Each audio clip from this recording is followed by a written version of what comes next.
আমি গতকালের ভিডিওতে বলছিলাম যে ছাত্রদের নতুন রাজনৈতিক দল তৈরি প্রসঙ্গে আমি ওদের কিছু বলবো। আজকে শুধু শুরুর আলাপটা, ছাত্র যদি আগ্রহী হয় তাহলে এই আলাপ আমি কন্টিনিউ করব। একটার পর আর একটা ইস্যু ধরিয়া বাংলাদেশের রাজনীতি নিয়ে অনেকে আগ্রহী হইতেছেন, এটা আসার কথা। আমাকেও অনেক গ্রুপ থেকে ফোন করে সে আগ্রহের কথা বলেন। রাজনীতির নির্মাণ হইল একটা হাইলি কমপ্লেক্স আর ইন্টেলেকচুয়ালি চ্যালেঞ্জিং টাস্ক। দল শুধু আদর্শ লক্ষ্য উদ্দেশ্য দেওয়া হয় না, তার সাথে আরো অনেক কিছু লাগে। তার সাথে লাগে ইতিহাস বোধ, আমরা এটারে বলি হিস্ট্রিসিজম। এই ইতিহাস বোধই রাজনীতিকে সেই দেশের মাটিতে শিকড় গাইরা দেয়। বাংলাদেশে রাজনীতির নির্মাণ দুইটা বড় দল সাকসেসফুলি এই হিস্ট্রিসিজমের উপরে করতে পারছে তাদের টাইমের হিসাবে, আওয়ামী লীগ আর বিএনপি। সেজন্য এই দুইটা দল বাংলাদেশে বড় দল। আমার আলাপের মধ্যে আমি যা বলবো দেখবেন সেইটাই দলগুলো কিছুটা হইলেও অনুসরণ করছে। জামাত দল করছে, কিন্তু বাংলাদেশের ইতিহাসে সে গ্রাউন্ডেড করতে হবে, শিকড় কাটতে পারেনি। তাই আভ্যন্তরীণভাবে প্রচন্ড শক্তিশালী দল হইয়াও বিপুল পরিমাণে মেধাবী তরুণদের আকৃষ্ট করতে পারলেও সে রাষ্ট্র ক্ষমতায় যাইতে পারে নাই। একই ঘটনা ঘটছে সিপিবির ক্ষেত্রে। প্রফেসর ইউনূস রাজনীতিতে সফল হইতে পারে নাই এই একই কারণে। এই যে রাজনীতির জন্য ইতিহাস বোধের দরকার, সেটা আসলে কি? আমি যদি রাজনীতি করতাম তাহলে কোথায় যাইয়া আমার রাজনীতির শিকড়টা ইতিহাসে গাড়তাম, কেন দিতাম, কেন তারা গাড়তে দিতাম, সেই আলাপ। কেন এই গাড়তে দেওয়াটা জরুরি?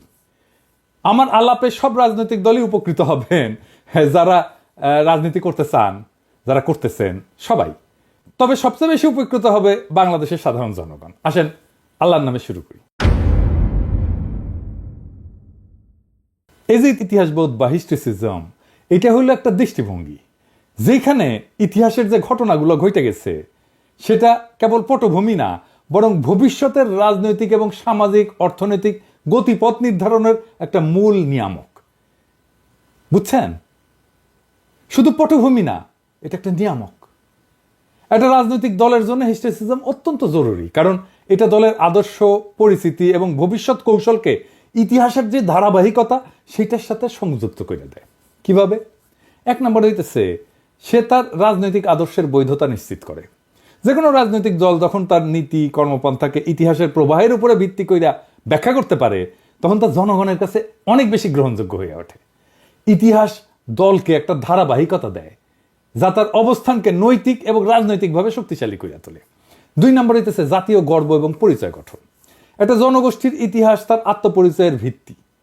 যখন একটা রাজনৈতিক দল সেই ইতিহাসকে তুলে ধরে এবং তা থেকে গর্বের উপাদান সৃষ্টি করে, তখন জনগণের সাথে সেটা আত্মিকভাবে সংযুক্ত হইয়া যায়। তিন নম্বর হইতেছে ভবিষ্যৎ দিক নির্দেশনা এবং রাজনৈতিক ন্যারেটিভ গঠন। হিস্ট্রিসিজম কেবল অতীত ব্যাখ্যা করতেই সাহায্য করে না, বরং তা ভবিষ্যতের দিক নির্দেশনা নির্ধারণে একটা ভূমিকা রাখে। একটা সফল রাজনৈতিক দল তার অতীত সংগ্রাম, বিজয় এবং চ্যালেঞ্জগুলোকে নতুন প্রজন্মের কাছে এমনভাবে উপস্থাপন করে যে তারা বর্তমান এবং ভবিষ্যতের সমস্যাগুলোকে ঐতিহাসিক যে ব্যাখ্যা সেটার মাধ্যমে বুঝতে পারে। এবার আসেন দেখি কিভাবে হিস্ট্রিসিজম রাজনৈতিক গল্পকে সংজ্ঞায়িত করে এবং জনগণকে সংযুক্ত করে। এক নম্বর হইতেছে সে ঐতিহাসিক প্রতীক এবং নায়ক তৈরি করে। রাজনৈতিক দলগুলো সাধারণত ঐতিহাসিক নেতাদের চিত্র, প্রতীক এবং আন্দোলনকে সামনে এনে নিজেদের পরিচয় তৈরি করে। যেমন ধরেন মহাত্মা গান্ধী ভারতীয় জাতীয় কংগ্রেসের, শরদ্দির বডিগার্ড আওয়ামী লীগের, নেলসন ম্যান্ডেলা এএনসির প্রতীক, তাই না?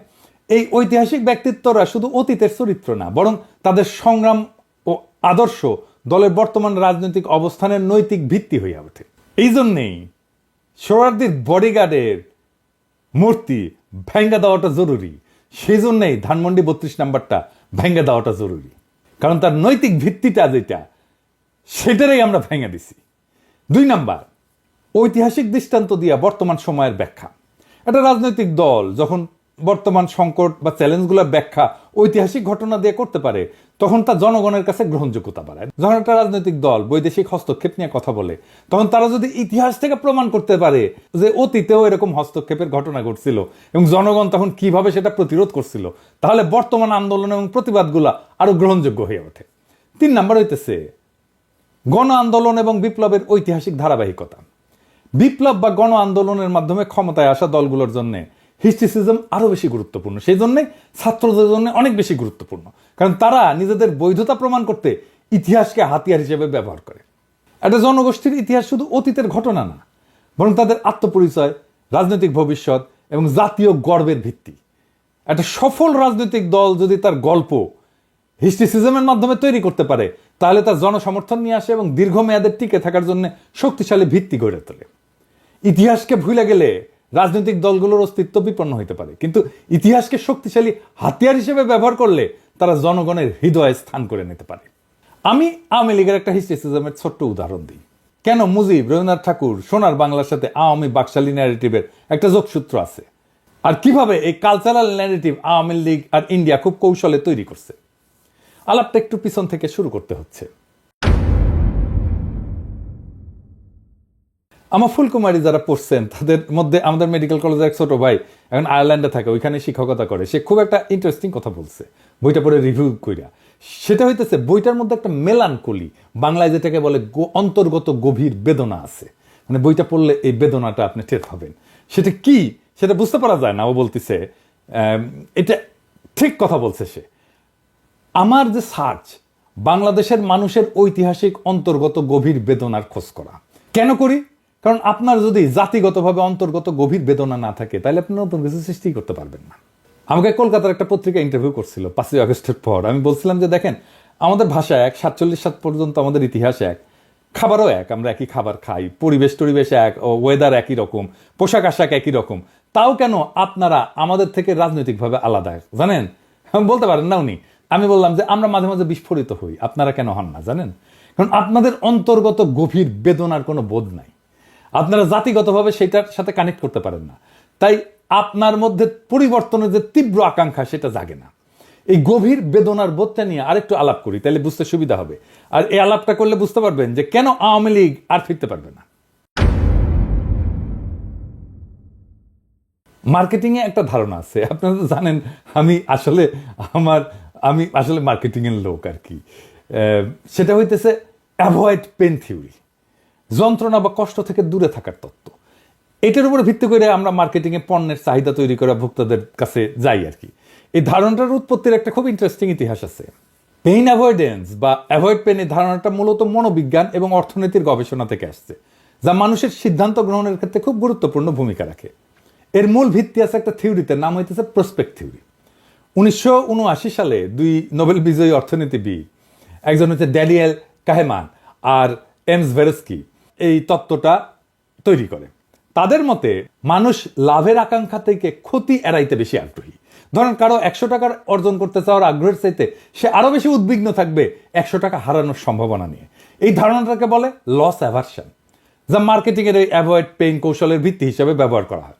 মানুষ এমনভাবে সিদ্ধান্ত নেয় যেন তার বেদনা বা ঝুঁকি এড়াইতে পারে সে। এই মনস্তাত্ত্বিক প্রবণতা ব্যবসায়ীরা, মার্কেটিং বিশেষজ্ঞরা পণ্যের চাহিদা তৈরির জন্য ব্যবহার করেন। এই তত্ত্ব বলতেছে যে মানুষ সুখ বা লাভ পাওয়ার চাইতে কষ্ট বা ক্ষতি এড়াইতে বেশি গুরুত্ব দেয়। যদি কোনো পণ্য বা সেবা কোনো কষ্ট বা সমস্যার সমাধান করতে পারে, তবে তার চাহিদা বৃদ্ধি পায়। ধরেন আপনি বললেন যে আমি ধনধান্যে পুষ্পে ভরে দেবো আপনাদের ভবিষ্যৎকে, আর আমি বললাম ওই যে মনে আছে না তোমাকে যে অপমান করছিল, তোমার যে জমি কাইরা নিছিল, ওই যে তোমার দাড়ি টুপি দেখলে জঙ্গি বানায় গুম কইরা দিত, ক্রস ফায়ারে দিত, ওই দিন আর ফিরবে না, আমরা এটার প্রতিশোধ নেব, আমরা এমন ব্যবস্থা করবো ওই দিন আর ফিরবে না। পাবলিকে আমার কথা শুনবে, আপনার ধনধান্যের কথা শুনবে না। আমরা ন্যারেটিভ ইউজ করি চিরস্থায়ী বন্দোবস্তের সময় আমাদের পূর্বপুরুষদের জমি হারানোর ইতিহাসে। আমি বারে বারে বলি, দেখছেন না সেই গল্প বলি, এই জন্য যে ইন্ডিয়া কখনো আমাদের দেশে পিপল টু পিপল রিলেশন তৈরি করতে পারে নাই।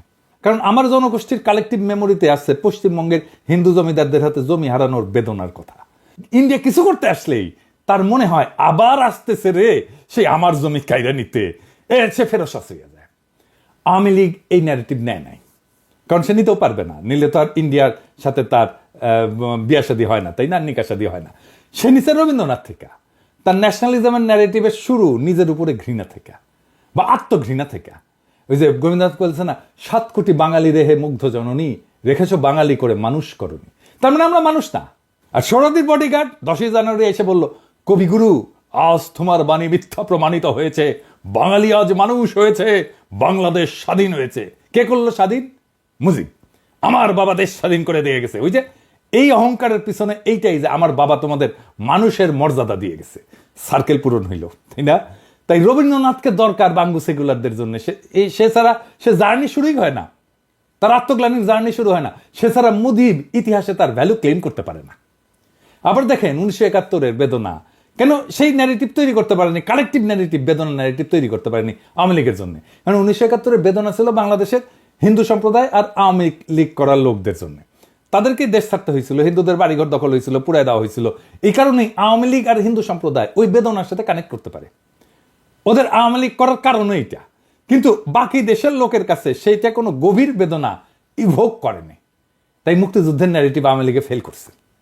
এবার আসেন আমরা দেখি ইতিহাসের কোথায় আমি আমার নতুন রাজনীতিকে নোঙ্গর করাইতে চাই, আর কেনই বা করাইতে চাই। আমাদের ইতিহাসের নোঙ্গর হওয়া উচিত 12 ভূঁইয়ার সময়, আর ইতিহাসের নায়ক হওয়া উচিত ঈসা খাঁ। ঈসা খাঁ ছিলেন বাংলার 12 ভূঁইয়াদের অন্যতম প্রধান নেতা, যিনি 1600 শতকের শেষার্ধে মুঘল সাম্রাজ্যের বিরুদ্ধে স্বাধীন প্রতিরোধ গড়ে তুলছিলেন। তিনি মূলত ভাটির অঞ্চলের লোক ছিলেন। এই ভাটির অঞ্চলটা কোনটা কোনটা? ব্রাহ্মণবাড়িয়া, কিশোরগঞ্জ, ময়মনসিংহ, নরসিংদী এবং সুনামগঞ্জ।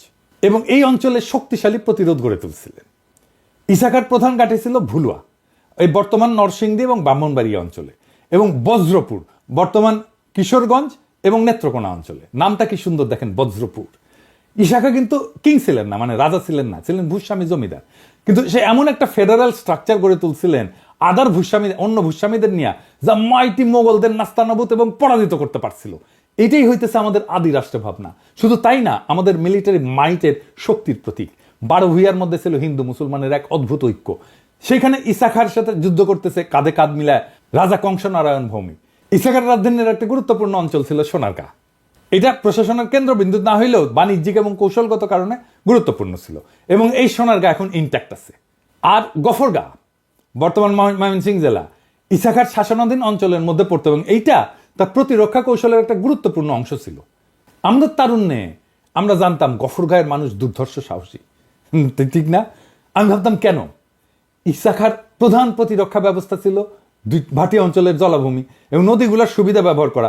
গফরগাঁও ছিল মোগর ভাটির দুর্গ অঞ্চল এবং ব্রহ্মপুত্র নদের সংযোগস্থলে অবস্থিত, যা সামরিক এবং কৌশলগত এলাকা ছিল। গফরগাঁও নদী বেষ্টিত এলাকা হয়, এটা তার প্রতিরক্ষা কৌশলের অংশ ছিল, এবং এখানকার স্থানীয় জমিদাররা তার পক্ষে লড়াই করছিল। তার মানে গফরগাঁয়ের আজকের জনগণ ঈসা খাঁর সৈনিক, ঈসা খাঁর বাহিনীর অংশ। এই গফরগাঁয়ের লোকেরাই ছিল ঈসা খাঁর বাহিনী। এরা সাহসী হবে না তো কে সাহসী হবে? আজকে দেখেন না, ব্রাহ্মণবাড়িয়ার লোকেরা ডেঞ্জারাস সাহসী, আরেকটা অঞ্চল। এই অঞ্চলের সাথে ঈসা খাঁর যোগসূত্র তো বলছি, আসেন আরো একটু বিস্তারিত দেখি।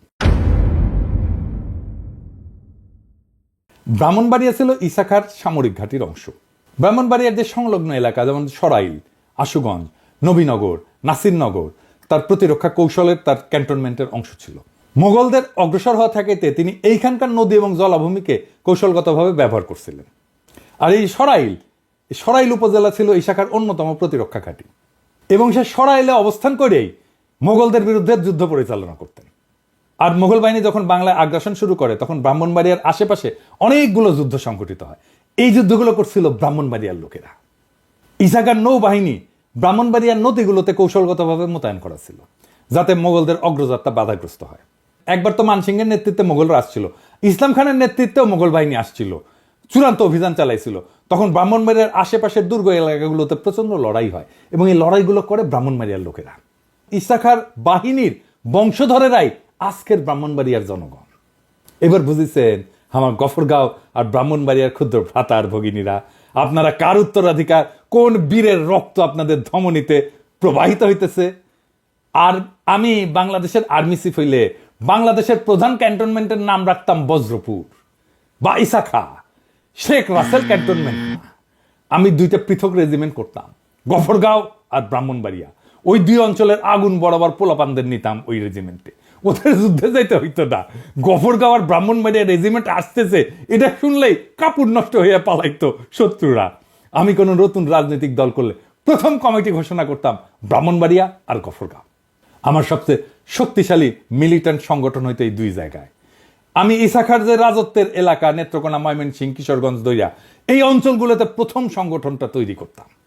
ঈসা খাঁ হয়তো আমাদের আইকন। সোনারগাঁ এখনো বর্তমান, আমরা সহজেই সেই ইতিহাসের সাথে কানেক্ট করতে পারতাম। আমরা সোনারগাঁওকে মেটিকুলাসলি রেস্টোর করতাম, দেখাইতাম এইটা ছিল তোমার ইতিহাস, এইটা তোমার ঐতিহ্য। মানুষ যাইতো, ধরে দেখতো। সিনেমা, নাটক, কবিতায় আমার এই গৌরব গাথা রচিত করতাম। আমি এইভাবে আমাদের আজকের প্রজন্মকে ইতিহাসের সাথে যুক্ত করে দিতাম, ইতিহাসের সেই শক্তি নিয়ে তারা আগায় যেত। প্রিয় দেশবাসী, আজকের এই আলোচনা ইতিহাসের গভীর থেকে উঠে আসা এক নতুন রাজনৈতিক ভাবনার সূচনা। রাজনীতি শুধু একটা দল গঠন, একটা নীতির সংকলন না, এটা একটা জাতির আত্মপরিচয়ের ভিত্তি। আমাদের রাজনীতির মূল শিকড় ইতিহাসে গাইথা না ফেললে আমরা কেবল সাময়িক উচ্ছ্বাসে ভেসে যাব, কিন্তু স্থায়ী পরিবর্তন আনতে পারবো না। বাংলাদেশের ইতিহাসে 12 ভূঁইয়াদের প্রতিরোধ, ইশাখার বিদ্রোহ এবং ব্রাহ্মণবাড়িয়া গফরগাঁওয়ের সাহসী সংগ্রাম আমাদের শেখায় কিভাবে এক ঝাঁক প্রতিশ্রুতিবদ্ধ নেতা এবং যোদ্ধা সাম্রাজ্যবাদী শক্তিকে পরাজিত করতে পারে। আমাদের পূর্বপুরুষেরা কোনোদিন দাসত্ব মানেনি, তারা প্রত্যেকবার শত্রুর আগ্রাসনের সামনে বুক চিতায় দাঁড়াইছে। গফরগাঁও ব্রাহ্মণবাড়িয়াবাসী গর্ব করেন, মোগলদের হারাই দিচ্ছেন আপনারা। কি বিশাল বীরত্ব আপনাদের! আজকের বাংলাদেশ সেই একই লড়াই চলতেছে, সুবিচারের জন্য, স্বাধীনতার প্রকৃত অর্থ পুনরুদ্ধারের জন্য, রাষ্ট্রের আত্মমর্যাদা রক্ষার জন্য। নতুন রাজনীতি যদি সত্যি জনগণের শক্তি হয়ে উঠতে চায়, তবে তা শুধু স্লোগান বা দলীয় কাঠামো না, বরং ঐতিহাসিক উত্তরাধিকারের উপরে দাঁড়ায় থাকতে হবে। ইতিহাসকে ভুলে গেলে সেই রাজনীতি টেকসই হবে না, জনসমর্থনও ধরে রাখতে পারবে না। আমি জানি আমাদের সামনে চ্যালেঞ্জ অনেক, কিন্তু আমি এটাও জানি যদি আমাদের আত্মপরিচয় স্পষ্ট থাকে, যদি আমরা আমাদের অতীতের বীরত্ব থেকে শক্তি নিই, তাহলে আমরা ভবিষ্যতের জন্য একটা শক্তিশালী রাজনৈতিক কাঠামো গড়ে তুলতে পারবো। এই আলাপ এখানেই শেষ না, আমি আলোচনা চালায় যাব। যদি আপনারা আগ্রহ দেখান, যদি আপনারা বিশ্বাস করেন যে রাজনীতি শুধু ক্ষমতার খেলা না, বরং একটা জাতির ভাগ্য গঠনের হাতিয়ার। ইতিহাস আমাদের শিখাইছে কিভাবে লড়াই করতে হয়, কিভাবে টিকে থাকতে হয়, আর কিভাবে বিজয় নিশ্চিত করতে হয়।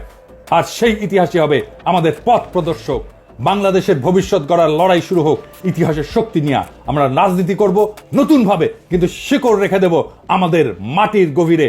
শুভ হোক নতুন যুগের সূচনা, শুভ হোক নতুন রাজনীতির সূচনা। ইনকিলাব জিন্দাবাদ।